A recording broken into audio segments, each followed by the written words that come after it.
నెక్స్ట్‌దేమో ఇది చూడండి. ఇది కూడా అంటే నాకు కలర్ కోసం తీసుకున్నాను బేసిక్‌గా. అండ్ ఇది స్ట్రెచబుల్ బ్లౌజ్ అనమాట.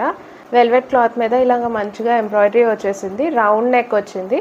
మొత్తం మీకు ఫ్రంట్ అండ్ బ్యాక్ కూడా ఇలాగే ఎంబ్రాయిడరీ వచ్చేసింది. ఇవి కూడా చాలా డీసెంట్‌గా ఉంటాయి. అండ్ అసలే పెళ్ళిళ్ళ సీజన్, ఫంక్షన్స్ ఎక్కువ ఉంటున్నాయి కాబట్టి మనకు టైం ఉండదు కదా కుట్టించుకోవడానికి. అలాంటప్పుడు ఇలాంటివి ఫుల్ హ్యాండీ ఉంటాయి. దీని డీటెయిల్స్లోకి వెళ్ళిపోదాం.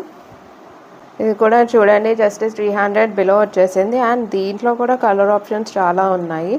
రెడ్ అయినా సరే, మెరూన్ అయినా సరే, బ్లూ ఉంది, బ్లాక్ ఉంది, ఏవైనా సరే తీసేసుకోవచ్చు. అండ్ ఇది వచ్చేసి వెల్వెట్ ఫ్యాబ్రిక్, సీక్వెన్స్ వర్క్ వచ్చేసింది, velvet fabric and short sleeves. దీనికి కూడా రివ్యూస్ కూడా చాలా బాగున్నాయి. నేను చెప్పాను కదా, రివ్యూస్ కూడా చాలా మటుకు చూసే తీసుకుంటాను. అండ్ ఫొటోస్ కూడా పెడతారు చాలామంది. సో మనకి ఈజీగా తీసేసుకోవచ్చు అనమాట.